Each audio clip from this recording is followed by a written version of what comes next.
Visakha వాజీ news కు స్వాగతం. నేను జ్యోతి. ముందుగా హెడ్లైన్స్ చూద్దాం. విశాఖ నగరంలో ఎలిమెంటరీ స్కూళ్లు, అంగన్వాడీలు, గ్రంథాలయాలలో ఆకస్మిక తనిఖీ చేపట్టిన విద్యాశాఖ మంత్రి. సమయపాలన పాటించని గ్రంథాలయ సిబ్బందిపై ఆగ్రహం వ్యక్తం చేసిన ఆయన.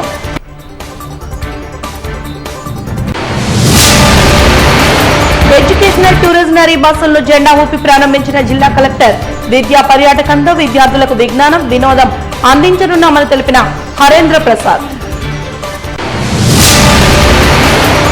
రైల్వేలో భద్రతా ప్రమాణాలు పాటించకపోవడం వల్లనే ప్రమాదాలు. రైల్వే కాంట్రాక్ట్ వర్కర్స్ యూనియన్ జాతీయ కోశాధికారి ఎన్ సాయిబాబా విమర్శ. ఇక వివరాల్లోకి వెళ్తే, రాష్ట్రంలో గ్రామాల అభివృద్ధి పల్లె పండుగ కార్యక్రమం అని, దాని లక్ష్యమని తెలుపుతూ రాష్ట్ర హోంశాఖ మంత్రి అన్నారు. ఎస్ రాయవరం మండలంలో పెట్టగొళ్లపల్లి గ్రామంలో పల్లె పండుగ కార్యక్రమంలో మంత్రి అనిత పాల్గొన్నారు. 8 లక్షల రూపాయల ఉపాధి హామీ నిధులతో సిమెంట్ రోడ్డు నిర్మాణానికి శంకుస్థాపన చేశారు. అనంతరం ఆమె మీడియాతో మాట్లాడారు. ఎన్ఆర్జీఎస్ ని మళ్ళా పునరుద్ధరించి ఈరోజు ప్రతి గ్రామ పంచాయతీల్లోని కూడా ఎన్ఆర్జీఎస్ పనులు జరిగే విధంగా దగ్గర 4,500 కోట్ల రూపాయలతో ఈరోజు రాష్ట్ర వ్యాప్తంగా అన్ని గ్రామాల్లోని కూడా అభివృద్ధి పనులకి శ్రీకారం చుట్టుకోవడం జరుగుతుంది. దీని అంతటినీ కూడా ఒక పండుగ వాతావరణంలో చేయాలని ఒకే ఒక ఉద్దేశంతో గౌరవ పవన్ కళ్యాణ్ గారి ఆదేశాల మేరకు, నారా చంద్రబాబు నాయుడు గారి ఆదేశాల మేరకు ఈరోజు ప్రతి పల్లెటూరులోని కూడా, ప్రతి పల్లెల్లోని కూడా ఈరోజు రోడ్లు, ట్రైన్ల నిర్మాణం అనేది జరుగుతుంది. మీరు కూడా ఇంతకు ముందు చూశారు, 100 డేస్ పరిపాలనకి ముందే ఒకరోజు గ్రామ సభలు ఏర్పాటు చేసి రాష్ట్రంలోనే అన్ని గ్రామాలు కలిపి ఒకే రోజు ఒక గ్రామ సభలు ఏర్పాటు చేసుకొని ఆ గ్రామ సభల్లో గతుకుల రోడ్లు ఉన్నాయి. ఈ రోజు మనం అడ్డు రోడ్డు నుంచి కోటవరెడ్డి వెళ్ళే రోడ్డు మనం చూస్తే కనుక విపరీతమైన గతుకుల రోడ్డు. ఆ రోడ్లో నేను ఇంచుమించుగా 2 టైమ్స్ ధర్నా కూడా చేయడం జరిగింది. దీని విషయమే గౌరవ సీఎం గారికి తెలియజేసిన వెంటనే రాష్ట్ర వ్యాప్తంగా అన్ని గుంతల రోడ్లకి కూడా గుంతలు పూర్తి చేయాలని చెప్పి ఈరోజు ఫండ్ కూడా రిలీజ్ చేయడం జరిగింది. ఎక్కడైతే రోడ్లు వేయాలో ఆ రోడ్లు కూడా అతి త్వరితగతిన వేయమని, సంక్రాంతి కల్లా ఆ రోడ్లు కూడా మొత్తం అంతా కూడా క్లియర్ చేయమని, సంక్రాంతి కల్లా రోడ్లన్నీ కూడా వేయమని కూడా ఆదేశాలు ఇవ్వడం జరిగింది. విశాఖ నెహ్రూ బజార్ మున్సిపల్ ఎలిమెంటరీ పాఠశాలలను రాష్ట్ర విద్యా, ఐటీ శాఖ మంత్రి నారా లోకేష్ ఆకస్మికంగా తనిఖీ చేశారు. ఈ సందర్భంగా అంగన్వాడీ బాలల గదిని సందర్శించిన లోకేష్ కొద్దిసేపు వారితో సరదాగా గడిపారు. ఏబిసిడీలు, రైమ్స్ వచ్చా అని అడగ్గా వారు ఆడుతూ పాడుతూ సమాధానాలిచ్చారు. గుడ్లు, పౌష్టికాహార సరఫరాపై టీచర్లను ఆరా తీశారు. విద్యార్థులకు చాక్లెట్లు పంచి వారితో కలిసి లోకేష్ ఫోటోలు దిగారు. అంతకుముందు నెహ్రూ బజార్ ప్రాంతీయ గ్రంథాలయాన్ని మంత్రి లోకేష్ ఆకస్మికంగా తనిఖీ చేశారు. ఉదయం 8 గంటలకు తెరవాల్సిన లైబ్రరీ 9:45 అయినా తెరవకపోవడంతో అసహనాన్ని వ్యక్తం చేశారు. ఈ సందర్భంగా గ్రంథాలయాల బలోపేతానికి మంత్రి లోకేష్ పలు కీలక నిర్ణయాలు తీసుకున్నారు.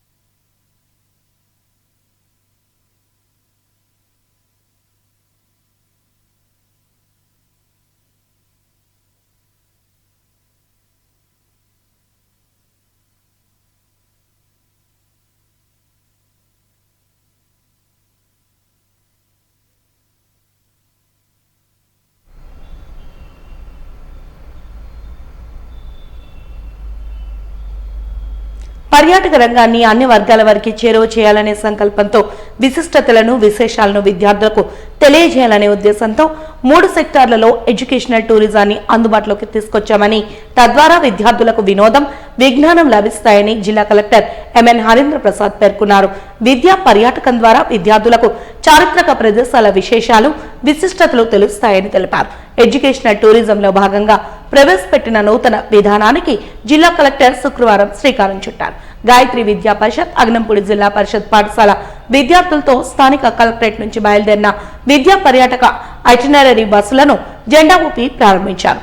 పర్యాటక, విద్యా, ఫారెస్ట్, మత్స్యశాఖ అధికారులతో కలిసి విద్యార్థులకు శుభాకాంక్షలు తెలిపారు. ఈ సందర్భంగా ఆయన మాట్లాడుతూ, ఎడ్యుకేషనల్ టూరిజంలో భాగంగా విద్యార్థుల సౌలభ్యం నిమిత్తం జిల్లాలోని వివిధ పర్యాటక కేంద్రాలను అనుసంధానం చేశామని, వాటిల్లో ప్రభుత్వ విద్యా సంస్థల్లో చదివే వారికి ఉచితంగా, ప్రైవేటు విద్యా సంస్థల వారికి కనీసం 10 రూపాయల రుసుంతో ప్రవేశాలు కల్పించేందుకు చర్యలు తీసుకున్నామన్నారు. కార్యక్రమంలో జిల్లా టూరిజం అధికారిని జ్ఞానవేణి, డిఈఓ చంద్రకళ, మారిటైమ్ బోర్డు అధికారి సుబ్బిరెడ్డి, ఫారెస్ట్ మత్స్యశాఖల అధికారులు, టూరిజం కౌన్సిల్ సభ్యులు, విద్యార్థులు, టూరిజం శాఖ అధికారులు, సిబ్బంది పాల్గొన్నారు. వన్ డే ఐటినరీ ఒక 3 సెక్టార్స్లో కలెక్టర్ గారు ఇనిషియేటివ్గా ఇక్కడ వైజాగ్లో స్టార్ట్ చేశాము. ఇది స్వర్ణాంధ్రలో భాగంగా ఎడ్యుకేషనల్ ప్రమోషనల్ యాక్టివిటీలో అంటే విద్యార్థులందరికీ ఎన్వైర్మెంటల్ ఎడ్యుకేషన్ క్రియేట్ చేసే విధంగా అండ్ లెర్నింగ్ స్కిల్స్ డెవలప్ చేయడం కోసం ఇది పెట్టాము.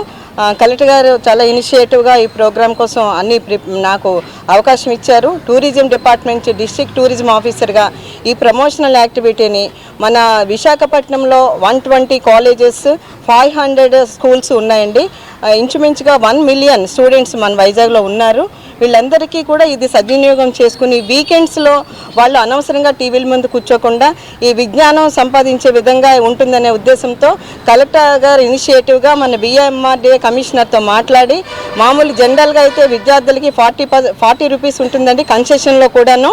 అయినా కూడా మనకి ఇప్పుడు ఈ ప్రోగ్రాంలో టూరిజంలో పార్ట్గా దీనికి 10 రూపీస్ మాత్రమే కలెక్ట్ చేస్తున్నారు. ఒక డెస్టినేషన్లో 10 రూపీసే తీసుకుంటారు. ఇది చాలా విద్యార్థులందరూ యూజ్ చేసుకుని అన్ని కాలేజెస్ అన్ని స్కూల్స్ వాళ్ళు కూడా నగరంలో అందరూ దీన్ని యూటిలైజ్ చేసుకుని పిల్లలకి ఆ లెర్నింగ్ స్కిల్స్ డెవలప్ చేయాలని కోరుతా ఉన్నాం. మన జిల్లాలో ఉన్న సిగ్నిఫికెంట్ హిస్టారికలీ ఇంపార్టెంట్ టూరిస్ట్ లొకేషన్స్ని వాళ్ళు నేర్చుకోవడానికి అనుకూలంగా 3 సర్క్యూట్గా మనము తయారు చేయడం జరిగింది. ఫస్ట్ సర్క్యూట్ ఏంటంటే మన ఇండియన్ నేవీ ద్వారా ఎంత ఒక గొప్ప స్థానం పొందింది అనేది వివరించడానికి ఇండియన్ మెరిటైమ్ ప్రోవస్ అనే పేరుతో నేవల్ అసెట్స్ అన్నీ కూడా వాళ్ళు చూడడానికి ఒక సర్క్యూట్ ఏర్పాటు చేయడం జరిగింది. దీంట్లో మన కుర్స్వా సబ్మరీన్ కావచ్చు, TU-442 కావచ్చు, అదేవిధంగా సీ హ్యారియర్ మ్యూజియం కావచ్చు, ఇవన్నీ కూడా ఈ సర్క్యూట్లో వాళ్ళు చూడడం జరుగుతుంది. సెకండ్ సర్క్యూట్ బయోడైవర్సిటీ మీద ఫోకస్ చేస్తూ బయోడైవర్సిటీ పార్క్ అదేవిధంగా జూ దీన్ని ఫారెస్ట్ డిపార్ట్మెంట్ వారు ఒక సహకారంతో ఒక సర్క్యూట్గా ఏర్పాటు చేయడం జరిగింది. దీని ద్వారా విద్యార్థులు అందరూ కూడా చాలా అంశాలు వైల్డ్ లైఫ్ కన్సర్వేషన్ గురించి, ప్లాంట్ లైఫ్ గురించి, బయోడైవర్సిటీ గురించి నేర్చుకునే అవకాశం ఉంటుంది.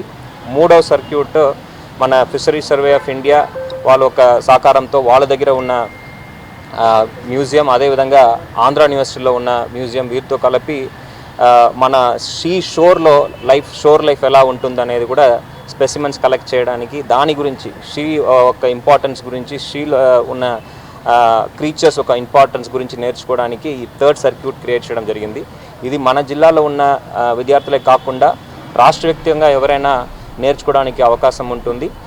This is like bringing together the education department along with the children and the tourist ప్లేసెస్లో అక్కడ కూడా ఎకనామిక్ యాక్టివిటీ పెరుగుతుంది.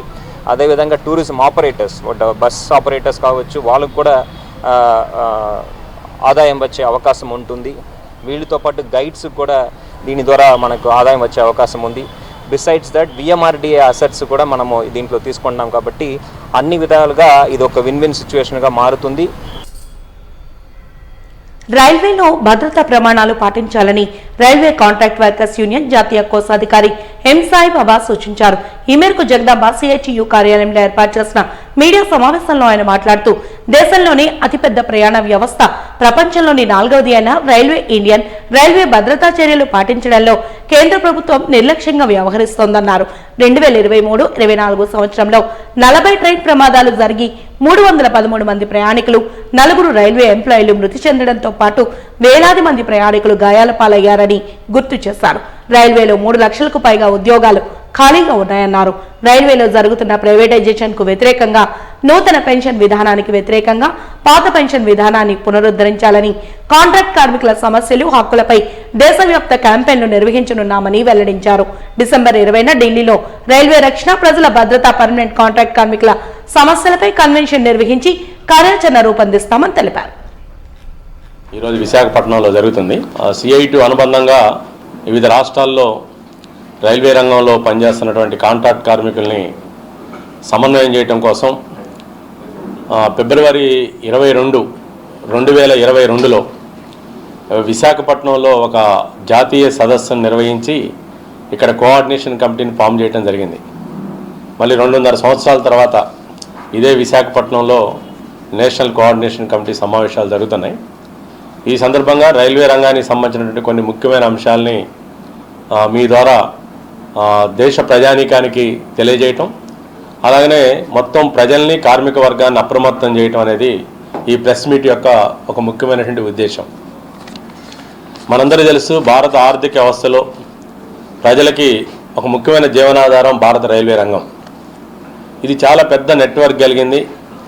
16 జోన్స్, కాశ్మీర్ నుంచి కన్యాకుమారి దాకా టోటల్ 16 జోన్స్గా ఇది ఏర్పాటైంది. ప్రతిరోజు 2.5 కోట్ల మంది రైల్వే మీద గమ్యస్థానాలకు చేరుతున్నారు. 13,000కు పైగా ప్యాసింజర్ ట్రైన్లు నడుస్తున్నాయి. అట్లే మన దేశంలో కీలకమైనటువంటి వ్యవసాయం, అట్లే పరిశ్రమలకు సంబంధించినటువంటి సరుకులు, అట్లే ప్రజలకు సంబంధించిన నిత్యావసర సరుకులన్నిటి కూడా ఒక 9,000కు పైగా గూడ్స్ రైళ్ల ద్వారా రవాణా జరుగుతుంది. రోజు 1.5 బిలియన్ టన్నుల సరుకు రవాణా జరుగుతుంది. అట్లే ఒక 7,300 స్టేషన్లు కూడా ఉన్నాయి. బహుశా ప్రభుత్వ రంగంలో ఒక పబ్లిక్ ట్రాన్స్పోర్టు, ఇంత పెద్ద ట్రాన్స్పోర్టు ప్రపంచంలోనే చాలా అరుదైనటువంటిది. ఇందులో 12 లక్షల మంది రెగ్యులర్ ఉద్యోగులు పనిచేస్తున్నారు. సుమారు 5.5-6 లక్షల మంది కాంట్రాక్ట్ కార్మికులు పనిచేస్తున్నారు. ఇంకా అట్లే రైల్వే గూడ్ షెడ్స్లో 2 లక్షలు, అంటే టోటల్గా ఒక 20 లక్షల మంది ప్రత్యక్షంగా, అది రెగ్యులర్ ఎంప్లాయ్మెంట్ కానీ కాంట్రాక్ట్ ఎంప్లాయ్మెంట్ కానీ దీంట్లో పనిచేస్తున్నారు. అట్లే ఈ రైల్వే రంగం మన భారత ఆర్థిక వ్యవస్థకు వెన్నుముగ్గా ఉంది. ఇది ఈ రైల్వే రంగాన్ని ధ్వంసం చేయడం కోసం మొత్తం వ్యూహరచన కేంద్రంలో ఉన్న బీజేపీ ప్రభుత్వం అమలు చేస్తుంది. యాక్చువల్గా గత ప్రైవేటీకరణ విధానాలు అమలు జరుగుతున్నాయి, కానీ రైల్వే రంగంలో మాత్రం 2014లో నరేంద్ర మోడీ గారు ప్రధానమంత్రి అయిన తర్వాత ఒక కమిటీని వేశారు, వివేక్ దేవరాయ్ కమిటీ. అంటే రైల్వే రంగంలో సంస్కరణలు చేయాలనేది, ఆ సిఫార్సులు చేయాలనేది ఆ కమిటీకి ఇచ్చిన డైరెక్షన్. అంటే ఏ రకమైనటువంటి సిఫార్సులు అంటే నిజంగా యాక్చువల్గా ఈరోజు దేశంలో ఇంకా కోరుకుంటున్నారు ప్రజలు, ఇంకా కొత్త రైల్వే లైన్లు రావాలని కోరుకుంటున్నారు, కొత్త రైల్వే స్టేషన్లు రావాలని కోరుకుంటున్నారు. అట్లే నిరుద్యోగ యువత రైల్వే రంగంలో అయితే ఒక ఉద్యోగాలకి, పర్మనెంట్ ఉద్యోగాల కోసం ఆ రకంగా ఎదురు చూస్తున్నారు. కానీ బీజేపీ ప్రభుత్వం యొక్క వైఖరి ఆ రకంగా లేదు. రైల్వే రంగాన్ని ఎలా విధ్వంసం చేయాలి అనేటువంటి వైపే ఆ వ్యూహరచన చేస్తుంది. ముఖ్యంగా దీనికి 3-4 పద్ధతుల్లో దీన్ని ధ్వంసం చేయాలనేది. అంటే రైల్వే రంగాన్ని ఒక ఫ్యాక్టరీ, ఒక 500 మంది పనిచేస్తున్న ఒక ఫ్యాక్టరీని ప్రైవేటీకరణ చేసినట్టు, లేకపోతే ఒక చిన్న సంస్థను ప్రైవేటీకరణ చేసినట్లు అట్లా చేయాలంటే కుదరదు. దీన్ని చేయాలంటే దీనికి వాళ్ళు అనుకున్నది ఏంటంటే దీన్ని ముక్కలుగా చేయాలి ముందు. ఇప్పటివరకు ఏంటంటే భారత రైల్వే రంగంలో ప్రతిదీ ఈ ఇండియన్ రైల్వేస్ కిందనే ఉంది. అంటే ఒక పాలసీని రూపొందించడం కానీ, అది గతంలో ఒక రైల్వే బడ్జెట్ కానీ, అట్లనే రైల్వేకి సంబంధించినటువంటి కోచ్ల తయారీ కానీ, ఇంజన్ల తయారీ కానీ, అట్లనే రైల్వే ట్రాక్ కానీ, ఈ మొత్తం ఇండియన్ రైల్వేస్ కిందనే ఉన్నాయి. సిగ్నల్ వ్యవస్థ కానీ ఇప్పుడు ఏంటంటే మొత్తం దీన్ని అనేక రకాలైనటువంటి పద్ధతుల్లో ముక్కలు చేయాలంటే దీన్ని అవుట్సోర్సింగ్ చేయాలి. అట్లా ఇప్పుడు నేషనల్ మానిటైజేషన్ పైప్ లైన్ అని కోవిడ్ సందర్భంగా బీజేపీ ప్రభుత్వం తీసుకొచ్చింది. ఆ నేషనల్ మానిటైజేషన్ పైప్ లైన్లో ప్రధానమైన టార్గెట్ రైల్వే రంగాన్ని నిర్వీర్యం చేయటం. అంటే సుమారు 400 రైల్వే స్టేషన్లని ప్రైవేట్ వాళ్ళకు అప్పచెప్పాలి, 900 ప్యాసింజర్ రైళ్లని ప్రైవేట్కి అప్పచెప్పాలి. విశాఖ మాజీ ఎంపీ వైసీపీ నేత ఎంవీవీ సత్యనారాయణ ఇల్లు, కార్యాలయాల్లో ఈడీ సోదాలు నిర్వహించింది. లాసెన్స్ బే కాలనీ, మధురవాడ ఆఫీసుల్లో తనిఖీలు కొనసాగాయి. అలాగే ఆడిటర్ వెంకటేశ్వరరావు అనుచరుల ఇల్లు సహా మొత్తం 5 చోట్ల అధికారులు సోదాలు చేస్తున్నారు. భూ కబ్జా ఆరోపణలు, హైగ్రీవ భూముల వివాదంలో ఆయనపై కేసులు నమోదైన విషయం మనందరికీ తెలిసిందే. ఈ నేపథ్యంలోనే ఈడీ సోదాలు జరిగినట్లు సమాచారం అందింది.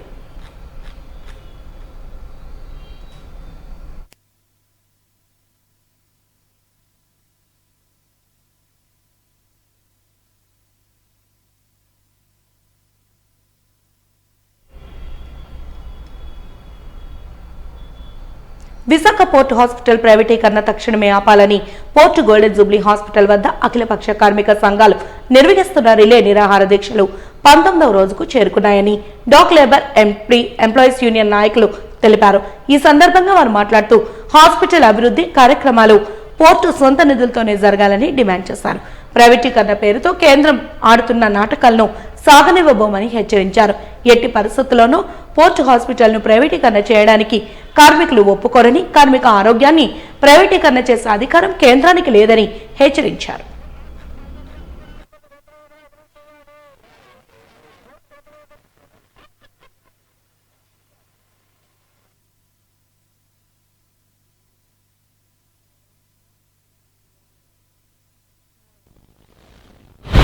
ఇవాళ 19వ రోజుకి వచ్చినాయి నిరాహార దీక్షలు 1వ తారీఖున మొదలుపెట్టాము. ముఖ్యంగా ఈ పోర్ట్ హాస్పిటల్ అనేది పోర్ట్ మేనేజ్మెంట్ ఆధ్వర్యాన్ని రన్ చేయబడుతుంది. దాదాపు 1983లో 50 సంవత్సరాలు పూర్తయింది అప్పుడు పోర్టుకి. ఆ సందర్భంగా గోరెల్లి గారు చైర్మన్ గారు ఉండగా వారి ఆధ్వర్యాన ఈ పోర్టు హాస్పిటల్ నిర్మాణం చేయబడింది. ఆనాడు చక్కగా ఏంటంటే ఎంతో సంతోషించారు కార్మికులు. చక్కగా మంచి హాస్పిటల్ కట్టింది మేనేజ్మెంటు, మనంతా కూడా ఎంతో ఆరోగ్యంగా ఉండొచ్చు అని చెప్పి ఎంతో సంతోషించారు. కానీ ఆ రకంగా ఏంటంటే రోజుకి ఏంటంటే 300-400 మంది పేషెంట్స్ వచ్చి ఆ రకంగా హాస్పిటల్లో డాక్టర్ దగ్గరికి వెళ్ళి చూపించుకుని మందులు తీసుకోవడం జరుగుతుంది. మరి ఈ పరిస్థితుల్లో ఏంటంటే ఇవాళ పోర్ట్ హాస్పిటల్ని ప్రైవేట్ పరం చేస్తామనంటే ప్రజలంతా కూడా, పేషెంట్స్ అంతా కూడా, పోర్టు ఎంప్లాయీస్, రిటైర్ అయిన వాళ్ళంతా కూడా ఏంటంటే ఎంతో బాధపడుతున్నారు. దాని సందర్భంగా ఏంటంటే మనం ఏంటంటే కోరేది ఏంటంటే పోర్ట్ హాస్పిటల్ ప్రైవేట్ వాళ్ళకి ఇవ్వడానికి లేదని, ఎట్టి పరిస్థితుల్లో ఇవ్వడానికి లేదని. అదే పరిస్థితులు అంటే పోర్టు మేనేజ్మెంట్ ఏంటంటే ప్రైవేట్ ఆపరేటర్కి 212 కోట్ల రూపాయలు ఇచ్చి అభివృద్ధి చేయమని డబ్బులు ఇస్తామని చెప్పింది. మరి ఆ సందర్భంగా ఆ డబ్బులు ఏదో ఇచ్చే బదులు మనమే పోర్టు మేనేజ్మెంటే నిర్మాణం చేసి కొత్త డిపార్ట్మెంట్లు పెట్టి కొత్త డాక్టర్లు రిక్రూట్ చేసి కొత్త ఎక్విప్మెంట్ కొనవలసిందిగా మేమంతా కోరుతున్నాం. పోర్ట్ హాస్పిటల్లో పోర్టు మేనేజ్మెంట్ నిర్వహిస్తేనే మా అందరికీ ఎంతో సంతోషంగా హాయిగా ఉంటుంది. వేరే ప్రైవేట్ ఆపరేటర్ వచ్చాడంటే వాడి దగ్గర ఏంటంటే చాలా డిస్క్రిమినేషన్ జరుగుతుంది. ఇంకా డబ్బు ఇచ్చేవాడు ఓ రకంగా, డబ్బు ఇవ్వనాడు ఓ రకంగా వాడు ట్రీట్మెంట్ చేస్తాడు. అందుగురించి ఏంటంటే పోర్టు హాస్పిటల్లో పోర్టు ఎంప్లాయీస్ కానీ లేకపోతే పోర్టు పెన్షనర్స్ కానీ ఎవరూ కూడా ఏంటంటే ఈ విషయంలో సంతోషంగా లేరు. అందుగురించి ఏంటంటే మేమేంటంటే అందరి తరఫున ఏంటంటే మేమంతా ఇక్కడ ఏంటంటే నిరాహార దీక్ష కూర్చొని వాయిస్ చేస్తాం. ఈ పోర్టులో ఉన్న అన్ని యూనియన్లు కూడా దీంట్లో పాల్గొంటున్నాయి. రోజుకు ఒక యూనియన్ పాల్గొంటుంది. అట్లా ఆ రకంగా ఏంటంటే ఈ కార్యక్రమం జరుగుతుంది. అందులో ముందు ఏంటంటే ఇంకా పెద్ద ఎత్తున ఉద్యమాలు చేసి ఈ కార్యక్రమాన్ని జయప్రదం చేస్తామని చెప్పి తెలియజేస్తున్నాను. ఇన్సూరెన్స్ కార్పొరేషన్ ఎంప్లాయీస్ యూనియన్ ఆధ్వర్యంలో 50 వసంతాలు పూర్తి చేసుకున్న నేపథ్యంలో యాన్యువల్ జనరల్ సమావేశాన్ని నిర్వహించారు. ఈ సమావేశానికి ముఖ్య అతిథిగా జనరల్ సెక్రటరీ శ్రీకాంత్ మిశ్రా హాజరై కార్యక్రమాన్ని ప్రారంభించారు.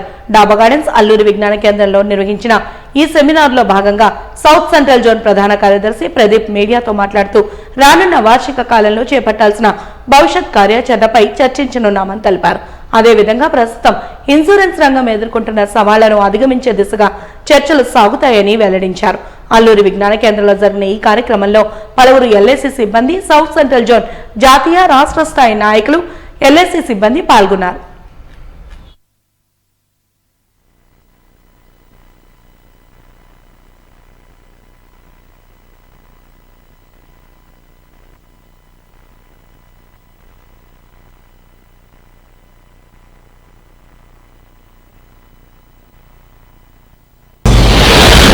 The glorious struggle of the All India Insurance Employees Association. Recently, the AIA gave a call to beat the members of parliament and take up a campaign against GST on life insurance premium as well as health insurance premium. And Vizag division, I am very happy to note here, you did a commendable job so far as meeting the members of parliament is concerned. Now viewed in isolation, from the perspective of Vizag division only, I think you may not be in a position to have a proper appreciation of the campaign you launched. All India insurance employees association యొక్క ఒక అగ్రగామి యూనిట్గా పనిచేస్తున్నటువంటి Visakhapatnam division unit యొక్క golden Jubilee సమావేశాలు ఈ రోజున జరుగుతున్నాయి. నిన్నటికి సరిగ్గా ఈ ఇన్సూరెన్స్ కార్పొరేషన్ ఎంప్లాయీస్ యూనియన్ పనిచేయడం మొదలుపెట్టి 50 సంవత్సరాలు పూర్తయింది. ఆ సందర్భంగా గోల్డెన్ జూబ్లీ కాన్ఫరెన్స్ని ఇక్కడ నిర్వహించుకోవడం అనేటువంటి జరుగుతోంది. ఈ కాన్ఫరెన్స్లో జాతీయ జోనల్ స్థాయి నాయకుల నుంచి వివిధ డివిజన్ల నుంచి అలాగే విశాఖపట్నం డివిజన్ ప్రాంతాల్లో పనిచేస్తున్నటువంటి ఉద్యోగస్తులు చాలా పెద్ద ఎత్తులో హాజరయ్యారు.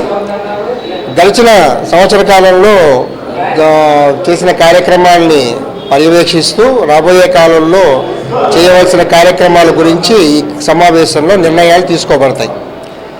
ఈరోజు ఇన్సూరెన్స్ రంగం తీవ్రమైనటువంటి సవాళ్లను ఎదుర్కొంటోంది. ముఖ్యంగా కేంద్ర ప్రభుత్వం గత 2022 సంవత్సరంలో ఎల్ఐసిలో వాటాలని 3.5% మార్కెట్లో విక్రయించడం ద్వారా ఐపీఓ రూపంలో ఒక విధంగా ఇన్సూరెన్స్ రంగ ప్రైవేటీకరణకి ఒక తలుపులు అనేటువంటి తెరిచింది. దానితో ఆగకుండా 3.5% నుంచి తదుపరి డిజిన్వెస్ట్మెంట్ దిశగా అడుగులు వేయాలనేటువంటి ప్రయత్నాలు ప్రభుత్వం ఈ రోజున చేస్తోంది.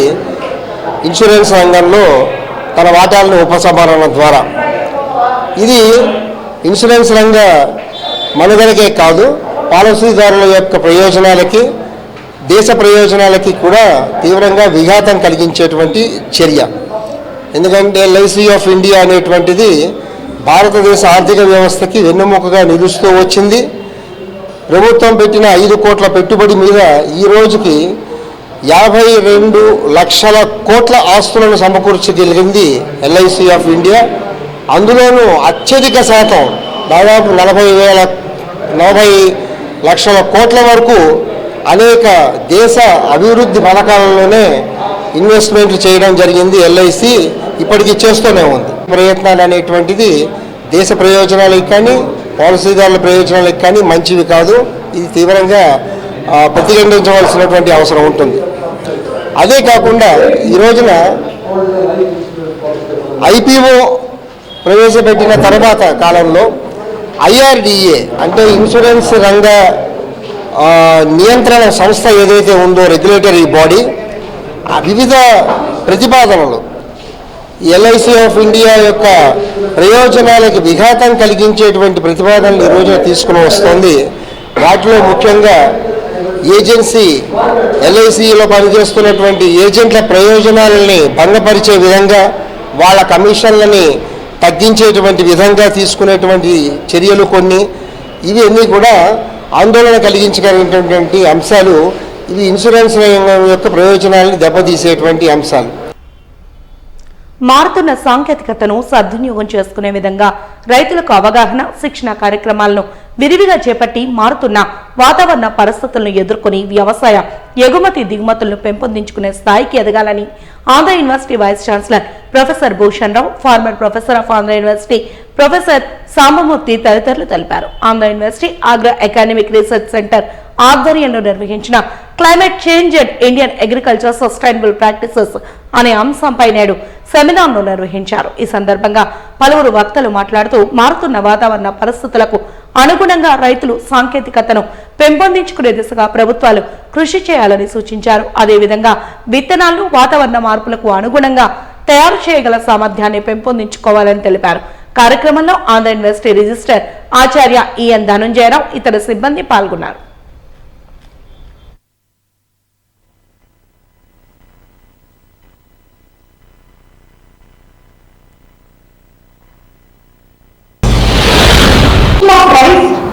Intensification. These are some of the practices we can do to mitigate the challenges.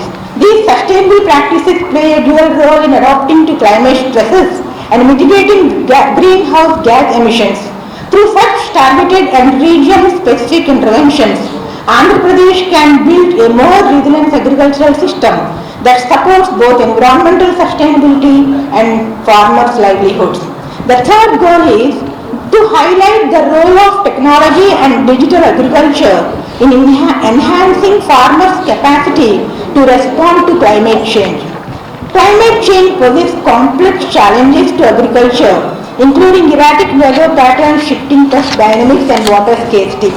Technology and digital agriculture have become vital tools to empower farmers with precise information, efficient resource management, and adopt farming practices that enhance resilience in the face of these challenges.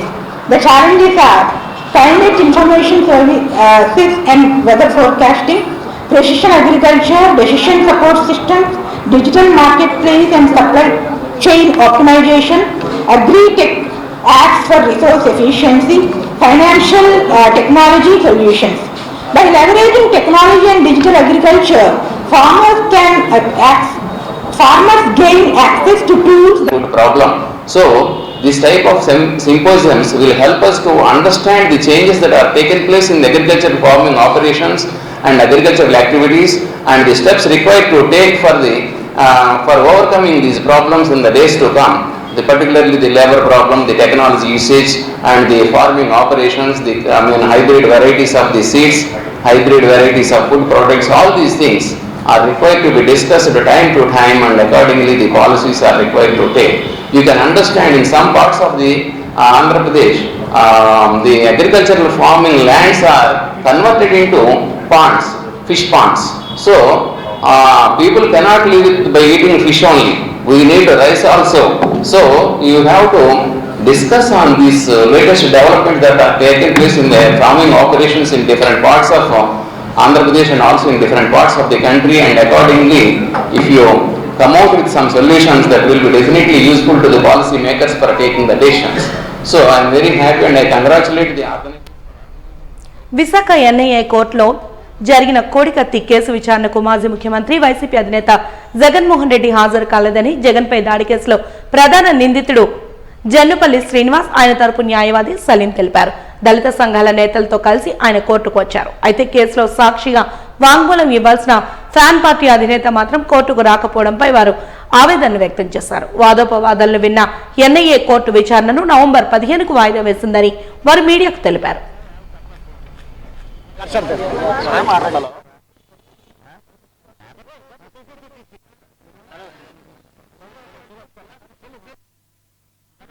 Attack కేసుల కోడికత్తి కేసుల ముద్దాయిగా ఉన్న జనపల్లి శ్రీనివాసరావు కోర్టుకి వచ్చారు. కోర్టుకి హాజరు ఇచ్చారు. ఆయన ఇచ్చిన తర్వాత వాదన ప్రతివాదన ఏమైందంటే ఈ కేసులో జగన్మోహన్ రెడ్డి సాక్షిగా ఉన్నాడు, ఆయన విక్టిమ్గా ఉన్నారు. ఆయన వచ్చి కోర్టుకి వాంగ్మూలం ఇవ్వాలి. ఎందుకంటే ఆయన 8 నెలల కింద ఆయన హయాంలో పిటిషన్ వేసి ఈ ప్రొసీడింగ్కి స్టే చేశారు. దాని మీద వాదన ప్రతివాదన అయింది. నేను కూడా కోర్టుకి గట్టిగా వాదించాను. ఎన్ఐఏ కూడా ముద్దాయి ఉన్న జనపల్లి శ్రీనివాసరావు బెయిల్కి క్యాన్సిలేషన్ కోసం వాళ్ళు సుప్రీంకోర్టుకి వెళ్ళారు. కానీ జగన్మోహన్ రెడ్డి వేసిన పిటిషన్ మీద మీరు సుప్రీంకోర్టుకి ఎందుకు వెళ్ళలేదని అడిగాను గట్టిగా. ఎందుకంటే మీరు డబుల్ స్టాండర్డ్గా పనిచేస్తున్నారు. ఎన్ఐఏ వాళ్ళు ఒక బీదోడు ఒక అమాయకుడి మీద బ్రహ్మాస్త్రం ఉపయోగిస్తున్నారు. సుప్రీంకోర్టుకి మీరు వెళ్ళారు. కానీ అదే జగన్మోహన్ రెడ్డి చేసిన పిటిషన్ మీద మీరు ఎందుకు వెళ్ళలేదని కోర్టుకి నేను ఇన్లైట్ చేశాను. కానీ వాళ్ళు ఎన్ఐఏ వాళ్ళు కూడా వాళ్ళ తప్పు ఒప్పుకొని ఇక ఈ వారంలో మనం కూడా అక్కడ జగన్మోహన్ రెడ్డి వేసిన పిటిషన్ హైకోర్టులో వికెట్ చేస్తాము. మీరు కూడా మాకు సహకరించారని వాళ్ళు కూడా. ఎరిమేలి అయ్యప్ప అన్నదాన సమారాధన సేవా ట్రస్ట్ ఆధ్వర్యంలో అయ్యప్ప దీక్షా స్వాములకు అన్నప్రసాద వితరణ ప్రారంభమైంది. జాతీయ రహదారి పోర్టు హాస్పిటల్ ఎదురుగా ఉన్న ప్రాంగణంలో ఏర్పాటు చేసిన అన్నప్రసాద వితరణను బహుశాస్త్ర దేవాలయ విగ్రహ ప్రతిష్టానాచార్య బ్రహ్మశ్రీ శ్రీమాన్ రేజేటి శ్రీరామాచార్యులు ప్రారంభించారు. ముందుగా అయ్యప్ప స్వామికి ప్రత్యేక పూజలు చేశారు. అనంతరం రేజేటి శ్రీరామాచార్యులు మాట్లాడుతూ మహిమాన్వితుడు స్వామివారి అని వివరించారు. అన్న సమారాధన ప్రాముఖ్యతను వివరించారు. ట్రస్ట్ సభ్యులు మాట్లాడుతూ ప్రతి ఏటా ఇలాగే 45 రోజుల పాటు డిసెంబర్ 2 వరకు అన్న సమారాధన జరుగుతుందని తెలిపారు. కార్యక్రమంలో ట్రస్ట్ సభ్యులు స్వాములు పెద్ద సంఖ్యలో పాల్గొన్నారు.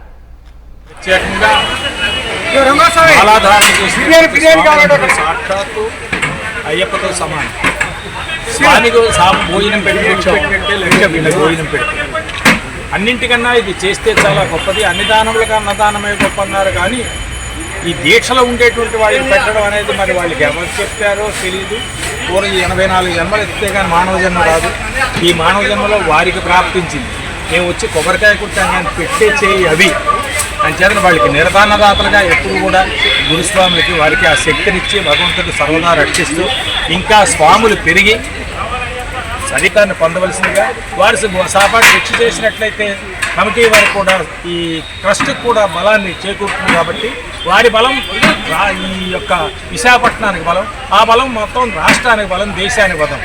అంచేత అన్ని దానాల కన్నా అన్నదానమే గొప్ప కాబట్టి ఆ అన్నదానంలో మండల దీక్ష చేసే వాళ్ళకి స్వాములకు పెడితే సాక్షాత్తు శబరిమలలో సాపాటు పెట్టినట్టే లెక్క. అటువంటి ఫలితాన్ని మీ అందరూ పొందుతూ ఈ స్వాముల తాలూకా ఆనందం అదే ఆశీర్వచనం కింద అదే. వాజింగ్ న్యూస్ ముగించే ముందు హెడ్లైన్స్ మరొకసారి చూద్దాం. విశాఖ నగరంలో ఎలిమెంటరీ స్కూళ్లు, అంగన్వాడీలు, గ్రంథాలయాలలో ఆకస్మిక తనిఖీ చేపట్టిన విద్యాశాఖ మంత్రి. సమయ పాలన పాటించని గ్రంథాలయ సిబ్బందిపై ఆగ్రహం వ్యక్తం చేసిన ఆయన.